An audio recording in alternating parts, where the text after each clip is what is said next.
Welcome to a round of Gwent with, and big news if you have not heard already, this will be the final episode of a round of Gwent with. But don't worry, I'm not going anywhere. I've been fortunate enough to join Team Aretuza, where I'll be taking the show and utilizing it with them. It'll largely be the same, where I will still have guests on to discuss anything and everything, just with a larger platform and the collaboration of more wonderful people. I am eternally grateful for their confidence in me, and I can't wait to get on with it. If you are listening to the podcast form of this, you will not need to do anything. The feed will stay the same. You don't need to look for the upcoming show. It'll be right here. Coincidentally enough, the episode today is with the recently promoted manager of Team Aretuza. He's a frequent streamer, high-level competitor, and is probably most famous for his showing in June at Gwent Open number 2, where he became the first American to make the final 8 and was pretty darn entertaining in doing so. All right, Redrame, how you doing today? I'm all right. How have you been, TheFoxBride?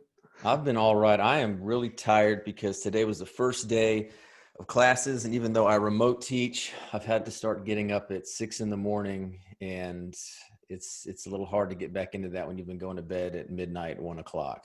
Oh, yeah, for sure. Yeah, that one's a little bit in there. So, all right, so you recently had a subathon. I did. How long did you stream? I streamed, I want to say it was roughly 24 and a half hours. Was it really? Okay. The longest I've ever done it, I think, is like maybe 10 hours. And my brain just felt like it was mush and nothing. How do you do 24 hours? So very carefully, or maybe not that carefully. I don't know. I kind of just did. College was good training, honestly. I got very used to just very degenerate sleeping hours. So what I did, which was really helpful, is I picked a time to do it when my sleep schedule was very, very off.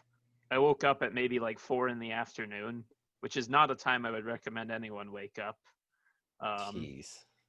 At college, though, hey, that's right. Yeah. If But it's the college hours, if that's you're true. planning to go that long, it's secretly smart for doing a subathon, because the last time I did a subathon, it was maybe 12 hours. And my brain was also just totally mush. I couldn't do it. I was just it'd be fun to do. Let's try this once and see how it goes.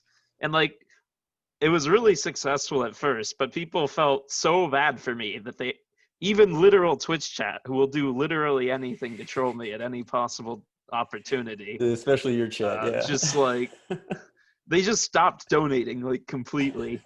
And we were please go to bed. And it was okay, fine, I'll go to bed. Oh, that's great.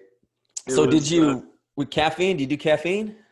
I did some caffeine, but I was careful with it. I didn't do caffeine until pretty late. I didn't want to have to deal with any crashes. I don't normally like caffeine. I don't normally drink much caffeine. I literally had to figure out how to use my parents' coffee maker, which sounds really fucking stupid, but I don't normally make coffee. It's not like it was complicated, but technically was the first time I used it.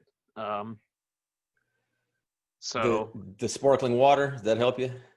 Probably not really. It's kind of just water, but for the sake of it helping me, it helped me. It's good to have sparkling water by my side. Okay, and again, I tend to drink a lot of water, and it tends to go right through me to where I have to get up and go to the bathroom a lot. Oh, I did that a lot.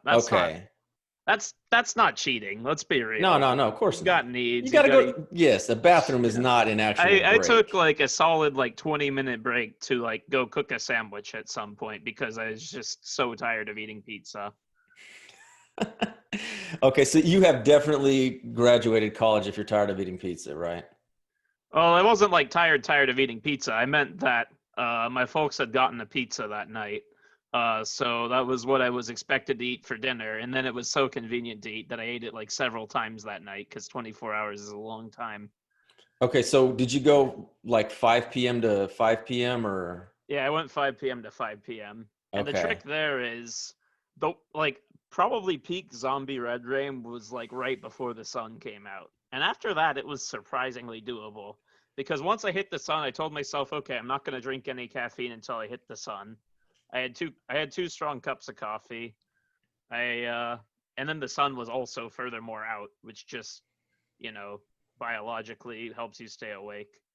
Yeah, because I think I stopped by there pretty early, and then of course I went to sleep, and then got up and you were still going. I'm like, oh damn, he's still going. Okay, good. And then go about the day, and then you're still going. And at some point, I'm just like, oh, this poor bastard. Like I'm checking in because it's almost like that car wreck kind of thing. Yeah, You're train looking and you're wreck. like, Just can't look okay, away. you can't look away, but you did even towards the end. You held it together pretty well. You weren't. I've seen some people go long and they're just like they're straight zombified, but you seem to actually hold it together pretty well. Yeah. I told my chat then, if someone held a gun to my head and told me stream for 6 more hours, I could do it. Like, I wouldn't fall asleep. I don't know how. I assumed when I went into it, like, there's no fucking way I'm gonna make it through this. Part of the 24-hour stream is gonna be me sleeping in front of the camera. Just passing But out. like, I did it, and it wasn't that bad because I planned well and got a lot of sleep before, and woke up at the right time. How I long? have to shout out Bebo Boop. I have not talked to him for a while, but I stopped by during his subathon, and he gave me a lot of great advice, including a lot of this stuff. Oh, really? Yeah, he Okay. was on Team Rankstar with me before that all went to shit. Um, yeah, very unfortunate. Yeah. But I remembered his tips. Okay. How long did you sleep afterwards? Um, you're gonna look at me like I'm crazy, but I slept for like 7 hours. I could not sleep very well. Were you fine when you Like, got up? I felt almost worse than the day I was doing the subathon.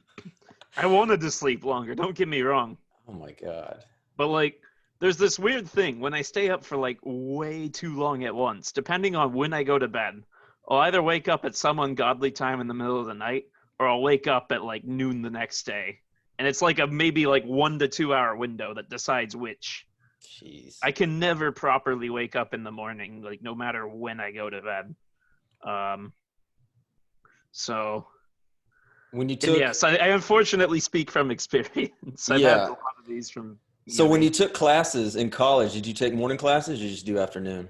A lot of the like I'm a bio major, so a lot of their classes were in the morning. I Okay. say that like it's obvious, it's not, but unfortunately, um, much to my dismay, I had a lot of morning classes, and I'm a very night owl type of person.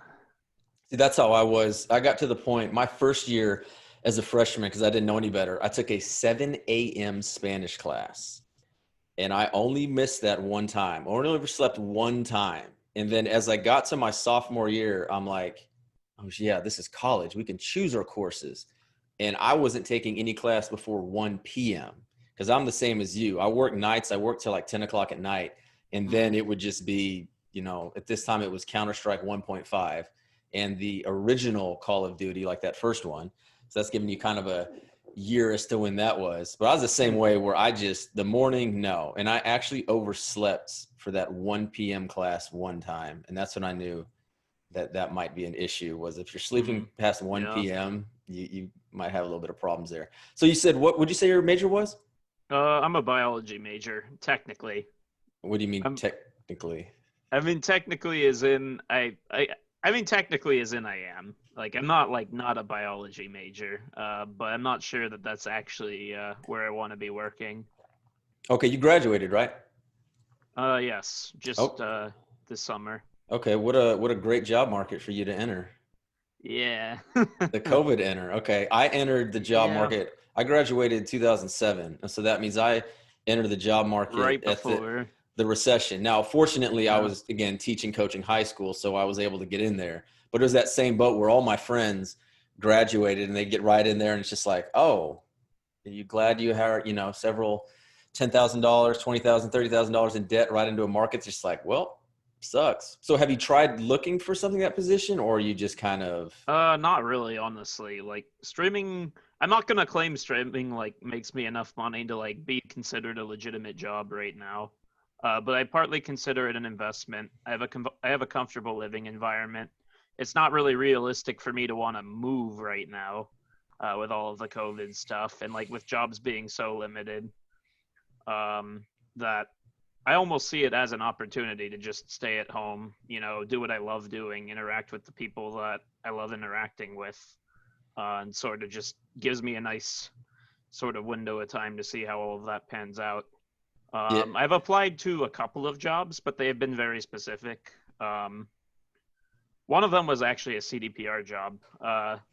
A few weeks ago, they put up a position for. I'm not really sure what it was supposed to be doing, to be honest, because I can never tell with those sorts of things. But the title was a Gwent Master Deck Brewer. And I was like, that sounds way too much like me to justify not applying.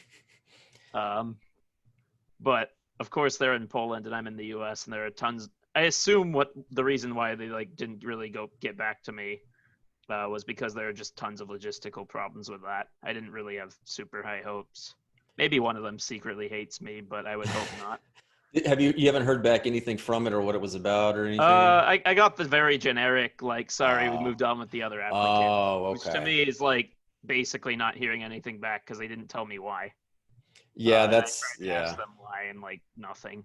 Okay. Yeah, that's definitely probably one of those blanket ones that they give it. But at least you heard back and you don't have to wait on Yeah, it, I okay. I didn't. suppose. Yeah, I didn't literally not hear back. Yeah.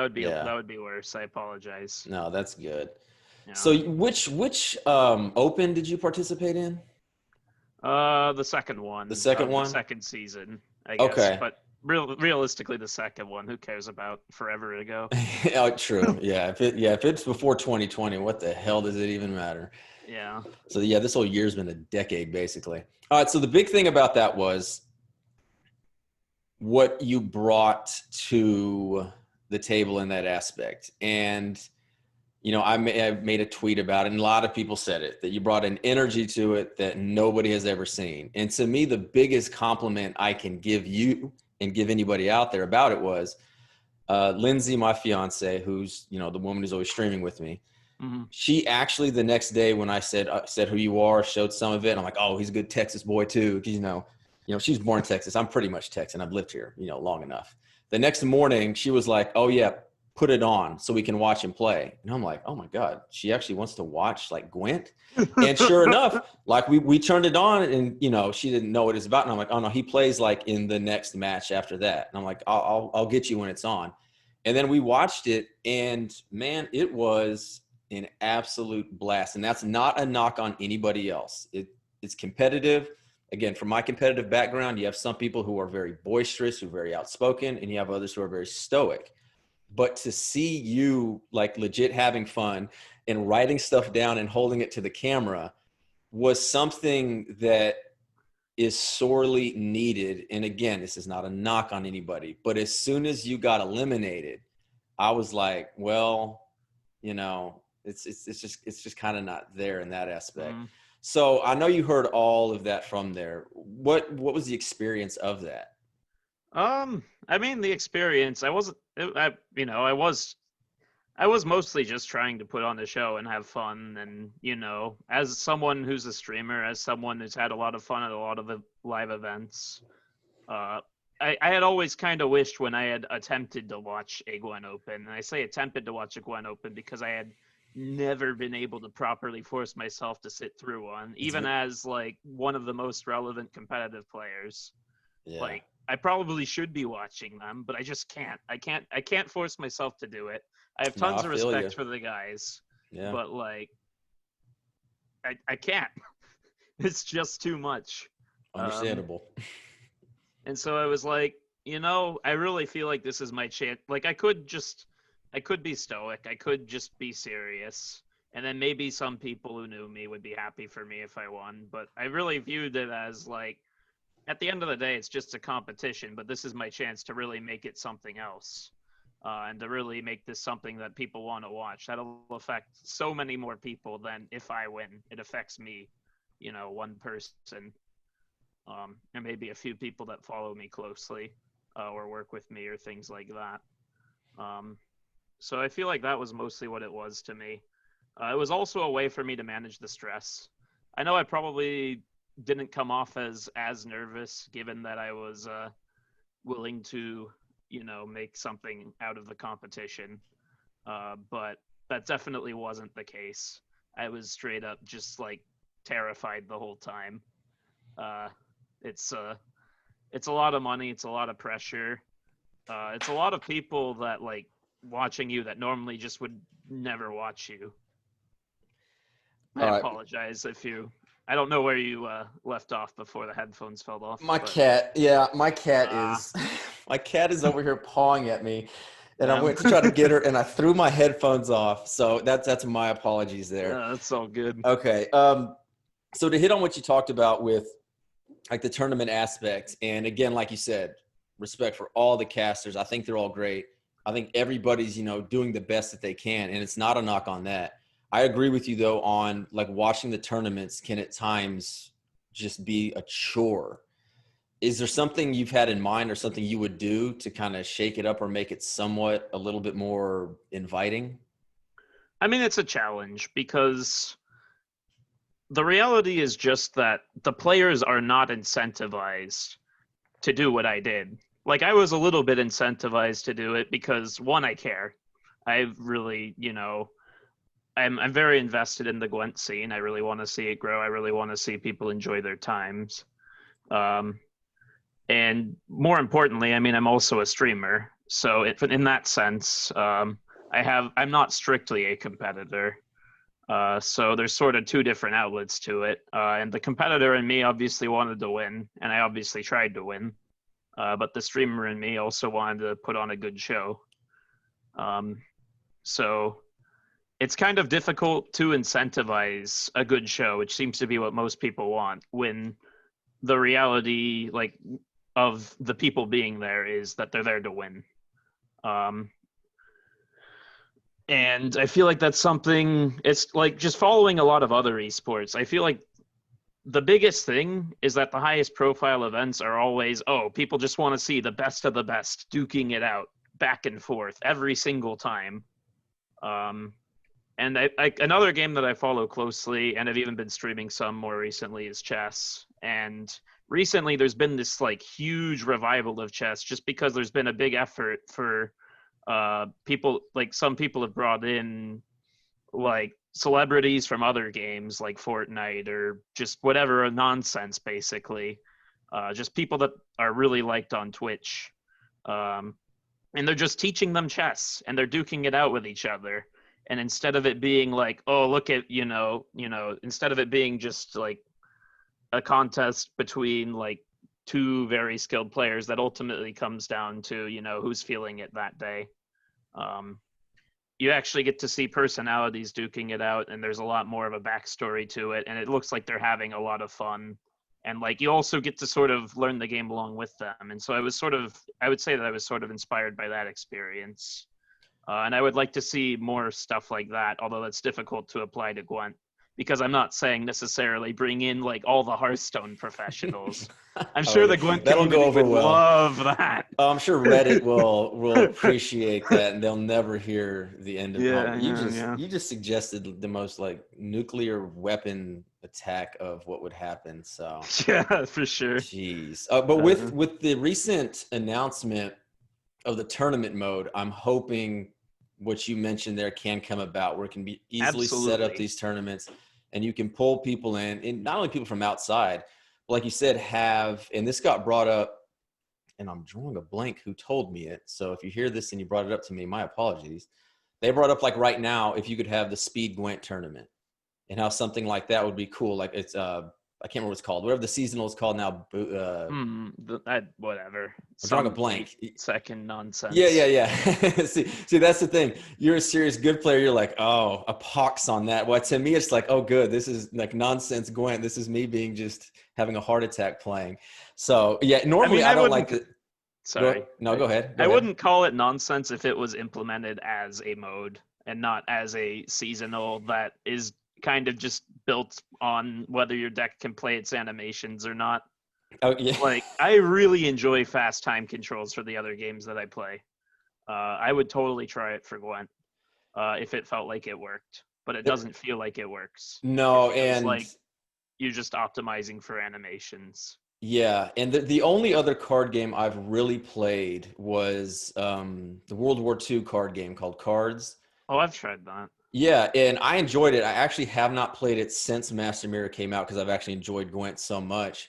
But Mm. playing that game, it was so fast, it was so smooth, and it was so refreshing because from going from that to Gwent, there's so many times where everything just kind of still goes slow. And I'll always admit, I want everything fast, fast, fast. Like I just want everything going in. I don't like a lot of, you know, I'm not going to call it time wasting because that might say, thinking or anything like that.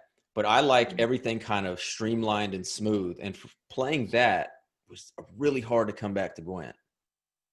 Yeah, I could sort of see that. Was there something, I don't know if it was, because you didn't say you don't play Hearthstone, right?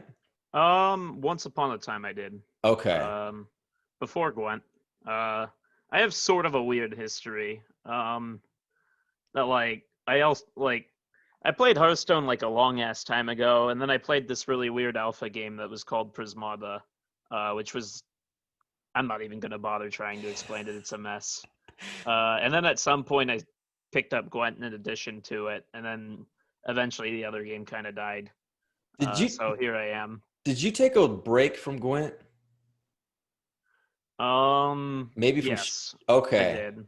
Okay. Right when Homecoming hit, the favorite time to take a break from Gwent. I think I think just about everybody took at least some break from Gwent at that time because I know Yeah. again I've never played it seriously. I usually when you had the old system with the 6 crowns, I would always go in every day, get my 6 crowns, and move on no matter what. I think it was that January after it hit, so that would have been January of 19, I believe. I literally did not even like log in.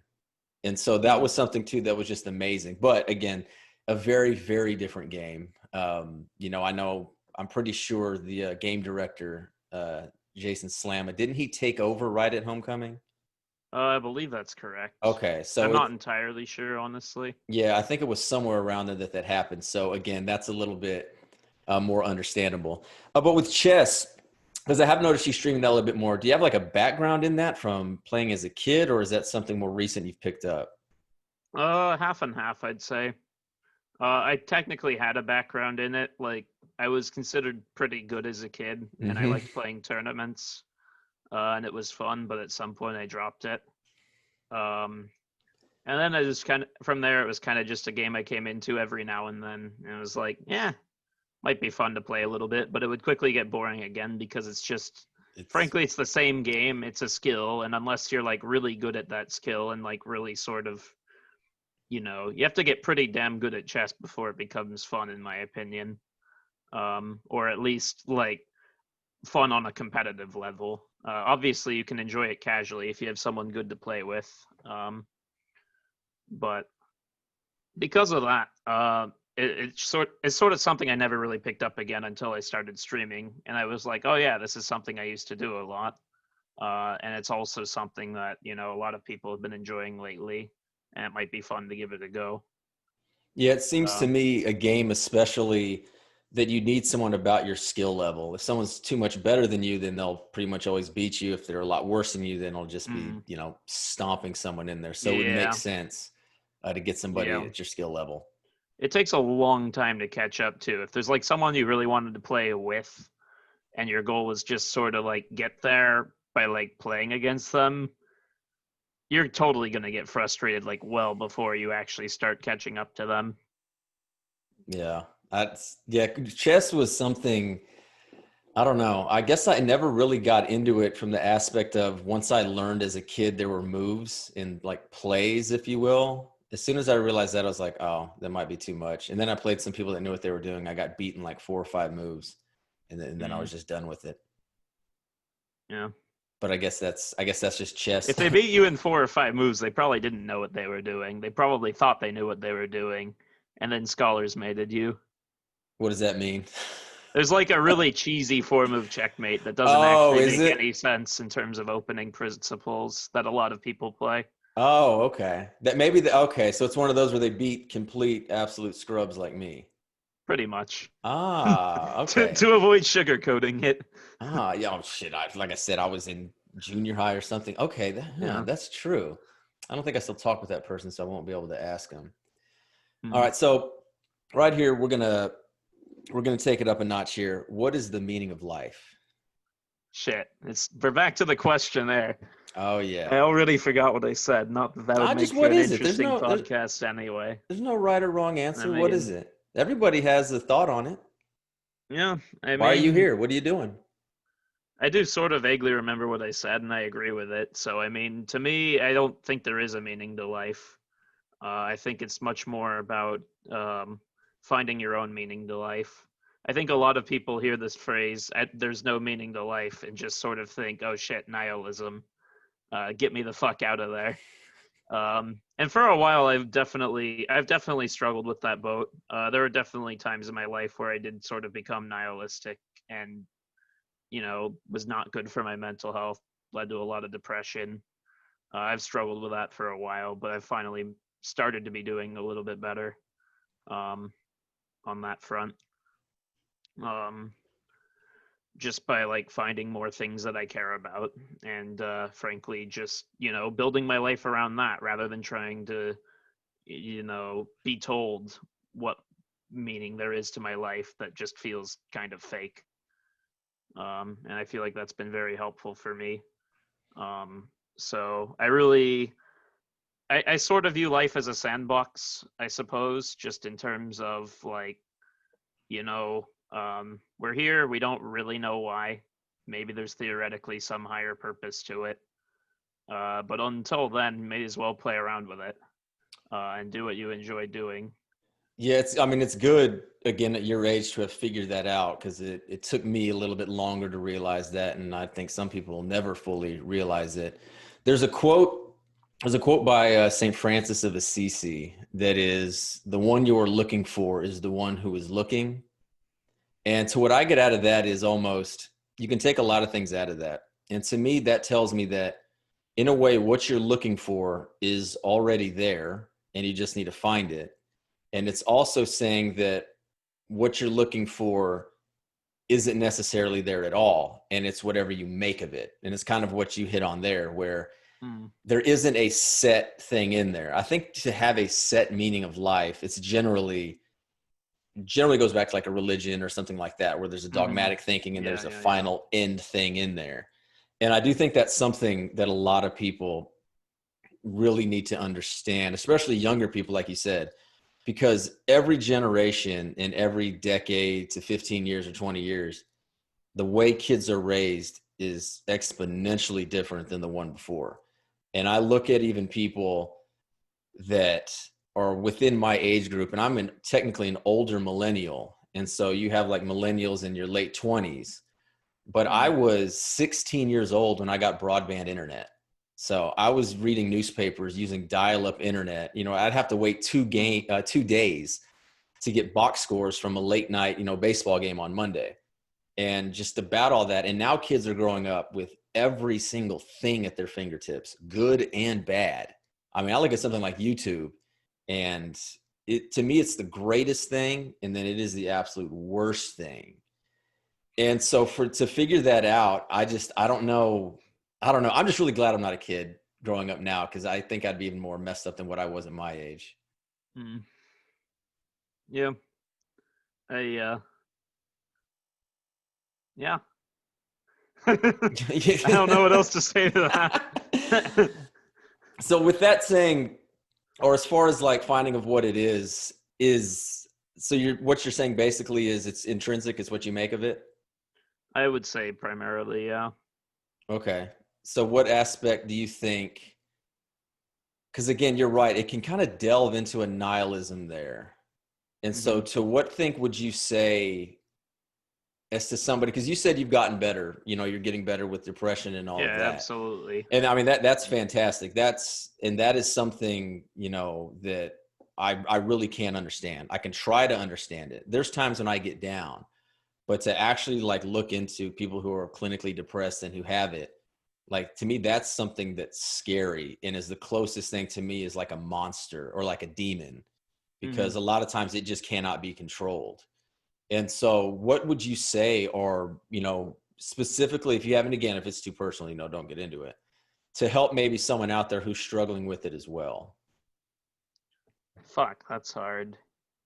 I Honestly, the first thing I would say is like get real help. Like obviously, I'm willing to share my own insights and like talk about it. But like, there are people out there who care about you and who are more trained to help you than I am. Um, I'm not a psychologist. I definitely don't want to steer people wrong. There are a lot of people out there who, sort of love to give advice that they're not really in a good position to on this sort of matter. Um, I think the solution is, I mean, there's not really one solution. Just the phrasing the solution is kind of rough on that front. I think that understanding why it is, that you're depressed is oftentimes a sort of a very important trigger for figuring that sort of stuff out. It's not. It's also not something that will necessarily just magically go away.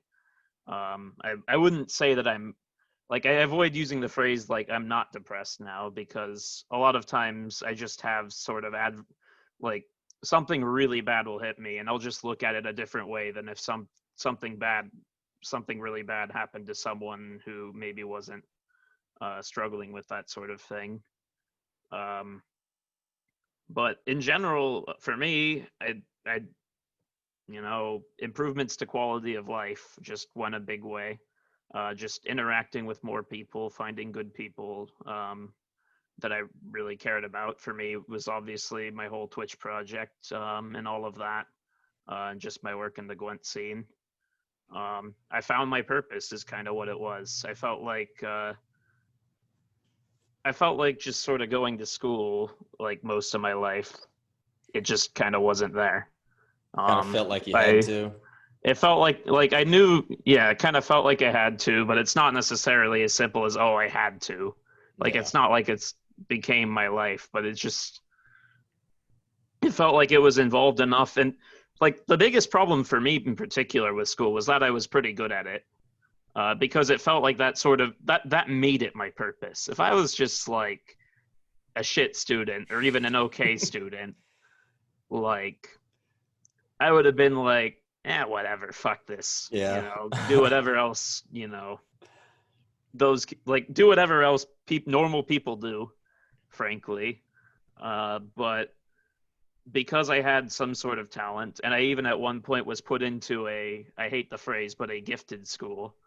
Um, and like at some point, just because public education was a whole nother big struggle for me as a kid.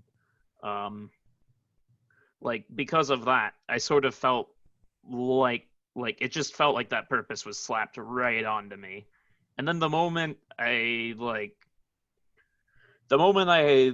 because of that, I just really valued learning. I really valued like being good and knowing stuff. And like the moment I got put in situations where I just like really didn't like a teacher or really, especially by the time I hit college, just figured out I didn't want to do what I was doing. It just like I think it hit me a lot harder than it would hit someone else who would be like, who would have more other direct investments. I've also like partially because of my schooling environment, I went to a lot of very small schools. I didn't really develop as many like social skills early. I sort of eventually picked them up somewhere along the line. I guess I'd have to not be the absolute worst if I'm a streamer. Um, but um, for a while, I just didn't really know how to make friends, and I also just never really had relationships or anything like that. So just sort of a lack of other things in my life.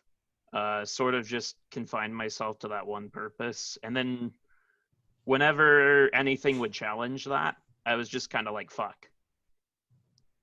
And I also like very young was raised as a Christian and very quickly figured out that was kind of just a load. Um, It and took so me about because 26 of years, that, so yeah, congrats again to you on finding that out thanks. early. Yeah. Um, so because of that, it was I was almost like weirdly smug about just like, oh yes, I'm in this tough state, but I'm not going to turn somewhere else for like meaning in my life. My life has no meaning, and I was almost like weirdly proud of it, even though I was depressed and my life was shit. Do you think that kind of Um, played into it? yes. Yeah. At the very least, it's what kept it going, and it's also what made it manifest itself as me sort of being more apathetic than like really sort of just like constantly breaking down or something like that. And Yeah. that also made it harder for other people to notice. Like I would tell people, hey, like there, I had a lot of really good college friends who had a lot of their own like mental health struggles, and people would always assume that I was the rock. Um, in that position, which was Just hit really it. fucking hard for me because Yeah. it was like, well, shit, this must just be how I'm supposed to be living. Just because I wasn't really comfortable opening up to people about those sorts of things. Um, and even when it did, they would obviously take me seriously. They were good friends, and I'm glad I had them. But whenever I would sort of just try to explain my own problems, I would feel like, fuck, I'm just being a burden. Um, and I'm not able to show them, so why even tell them? Um, I guess was sort of how I saw it. Yeah. Um, I was right there with you in that sense of, as much as I look back on like getting over my religion, it did at least help me when I was younger have a purpose. And I went to, and I'll say this, I don't mind it at all. I went to therapy when I was like 18 or 19. And I went to like 3 sessions of it. And that absolutely, I'm not going to say it saved my life in the sense of, I was suicidal or anything like that. But going mm, there and talking to somebody, and who was an actual clinical psychologist, they got me over my problems. And one of my problems was I bottled everything in. I didn't want people to know how I felt, always try to mm, play it like that. I don't want anybody to know anything about me. And I bottled it up. And sure enough, towards my mom, towards a person that I was working with, they say one thing and weeks of something just comes exploding out at them. And I was able to get over that in the sense of basically what I learned from there. And the guy said was, just say what's on your mind. If someone bothers you or if something's wrong, just go up and do it. And I started doing that from then on. And it was honest to God, like a switch. And I would say, hey, why did so? And they'd be like, oh, man, I didn't mean that or something. I'd be like, oh, okay. And then that was it. And mm, from that moment on, it never really came up. I should say it never manifested itself in that way again. But I almost had a second time when, like I said, I was like 26 or 27 when I actually kind of lost my religion. And that's when I became, like you said, for a while there, like almost a nihilist, where it's everything that I'd been told and everything I believed, I think is just bunk. And then you try to find out all these things and you go through all these religions and you go through all these different philosophies and you kind of get on, man, I don't think there is anything out there. And then it becomes almost that depressed the hell out of me again in my mid-20s because I always needed something to latch onto. And the fact that I didn't have it, I was able to get over it and let go by being, okay, it's intrinsic, be good to people, help people out. And the word you said in there, you said apathy and apathetic. And that to me is about the worst thing I think somebody can be, because it almost detaches you from your humanity of other people.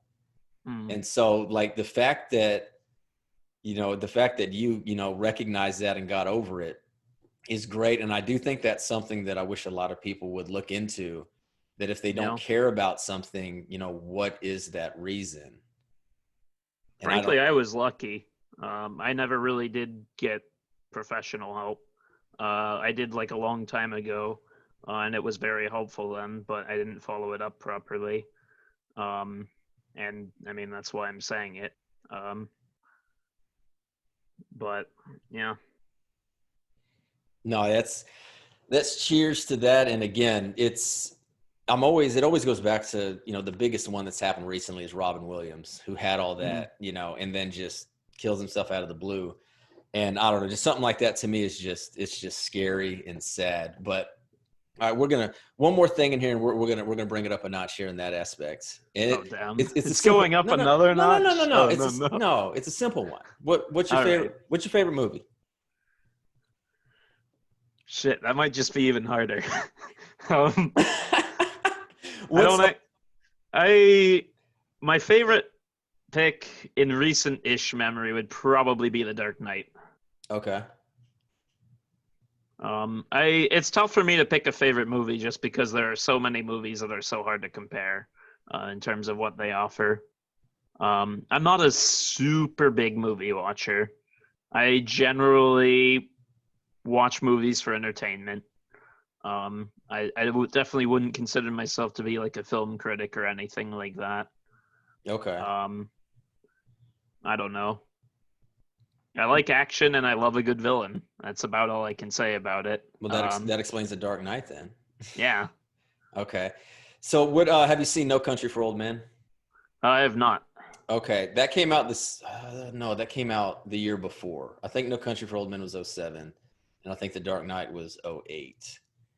And yeah, No Country for Old Men's a Coen Brothers. Again, if you like a villain, you need to see that movie. That's 'Cause, going straight into my Google. yeah, no, it's No, No Country for Old Men. Yeah, Coen Brothers. I don't know how familiar you are with them. They did Fargo. They did Miller's Crossing. You know, they did the Ballad of Buster Scruggs. I think that came out a couple years ago on Netflix. Yeah, they're Anton Chigurh and it's Javier Bardem who plays him in that movie. Heath Ledger as the Dark Knight was amazing. He was great. You know, everybody knows that. To me, every bit those two are equal on how they are portrayed as villains because they're not the mindless, evil. I mean, they're evil. they're evil, but again, there's a method to each of their madness. And is that something with the Joker and the Dark Knight? Is that what you liked about it? Yeah, absolutely. I think that if I had to describe the biggest selling point of that movie, that's probably what it would be. Yeah, and dang it, I said we weren't going to bring it back down, but every time I watch that movie, I can't get over it's Heath Ledger though. Like I can't get over that. That's Fuck, essentially yeah. what did him in. I didn't even make the connection at the time. It was like, shit, Yeah. that's yeah. God, see now it's going back to that. I just watched an HBO documentary where the woman who did that had all those problems and she overdosed on stuff like that. So okay, I guess it came back to that. So I take it you've seen all of the Nolan Batman movies. I haven't actually seen the first one. I You haven't saw seen? Dark Knight and I saw Bane. Oh, you haven't Which seen the first definitely one. has a title.